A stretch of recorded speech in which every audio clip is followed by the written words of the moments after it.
Hey there. My name's Luke, and today I'm gonna keep this short because I got another video I just did. Wow, it's so weird talking with the car off. It doesn't feel right.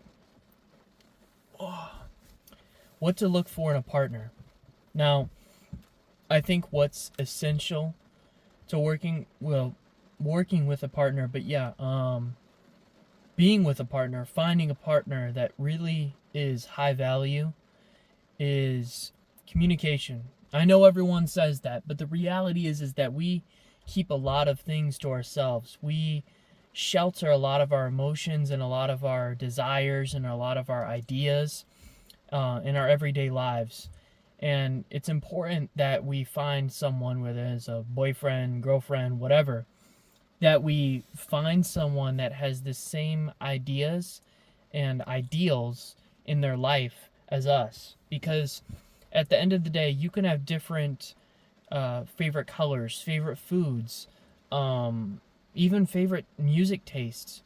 But at the end of the day, you do need some similarities. And at the most primary level, it all comes down to how you see the world and your way of being in it. Whether that's religion, Christianity, if you're both Christians, whether that's are you both optimist or pessimist or one or the other, an inverse, one's optimistic, one's nihilistic, whether that is politically, what kind of politics are you into, what side do you lean on more. All of that comes down to you have to be similar to a degree, and then you have to be different to a degree to have good chemistry, to work with someone. And that's where the communication comes in, because you need to be able to have good conflict resolution skills where you're not arguing, you are not debating, you are having a conversation where you are both trying to get to the bottom of it and try to figure out what is the best compromise for the both of you. I think that is the most valuable thing that you can have in a relationship. And you need to do that with someone that most of the time agrees with you. You don't want to have to argue with someone all the time. Oh, yeah, the way the toilet paper roll goes. I really hate your taste in music. I hate country music. One wants 4 kids, the other one wants 0. Wow. That's a relationship you can't get behind. One wants an open relationship where they basically cheat on you, and the other one wants a monogamous relationship, a normal relationship. Notice how I'm very clear on that right now. No go for me. Doesn't work. Someone gets jealous. Friends with benefits, pathetic. You're saying that we're not going to be in a relationship. We're just going to be kind of friends. So we're both tying ourselves down out of the dating pool because we're still seeing someone, but we get none of the emotional benefits of a relationship, and we just do the physical one. Now, I don't know what kind of player you think I am, or you are. I need coffee. But that's downright lame, and it doesn't work, and I've tried it because I was 18, and I was in a position where I would take anything I could get, and also I didn't know what this relationship was going to be until a couple dates in. And then at that point, I was infatuated, and this person wasn't. And I couldn't take the rejection because that's my personality, and I simply just rolled with the punches. And I went along with it for a while, and it sucked. And if I had to do it all over again, I would have just said, nope. And maybe if I set a boundary, then maybe things would be different. But quite honestly, I'm glad they aren't, because I already know who that person is now, and I don't need that. No, I think communication comes down to everything.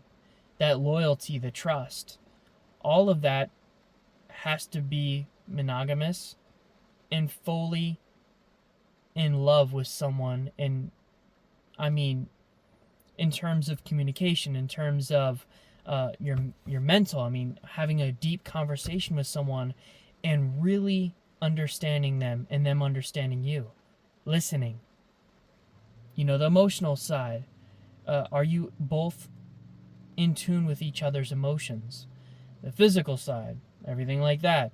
I'm just going to say that. Religious side, politics side, you got to agree. You got to be at least semi-comparable. But there's a degree for variation. You can't be the same person. It's not possible. But for the most part, you should both like similar things. Maybe you both like ramen. You both like EDM music. You both like playing video games. I don't know. But I will tell you that if you get with someone that hates video games and you love them, that's going to cause some problems.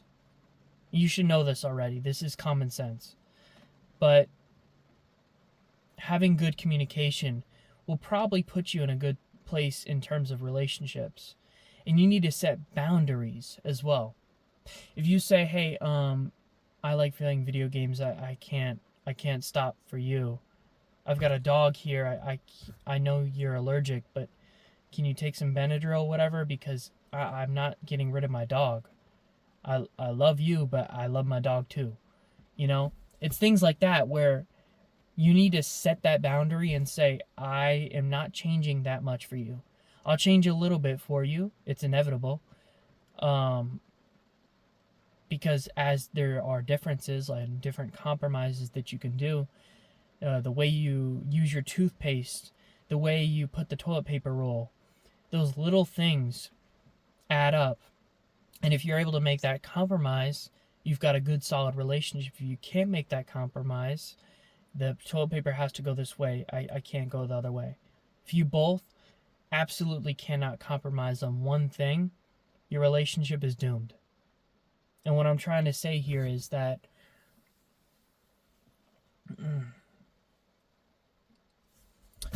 you got to find balance in this. I mean, you have to. But yeah, that's my little rant there.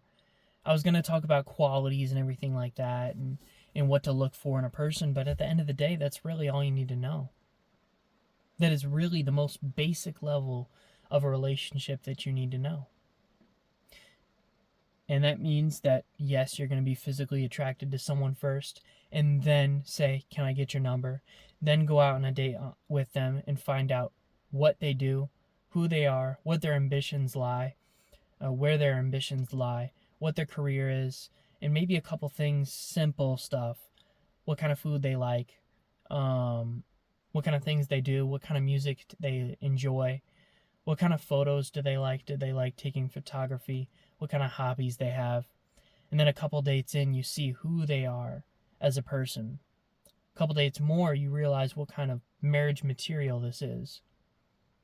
A couple dates more, you start thinking, yeah, this is it. So when you're looking out for your partner in life, look out for those things. Someone who is your ride or die. That came out wrong. Stop thinking like that. No, what I mean is someone who's loyal and respects you as much as you respect them. But anyways, I'll catch you later. See ya.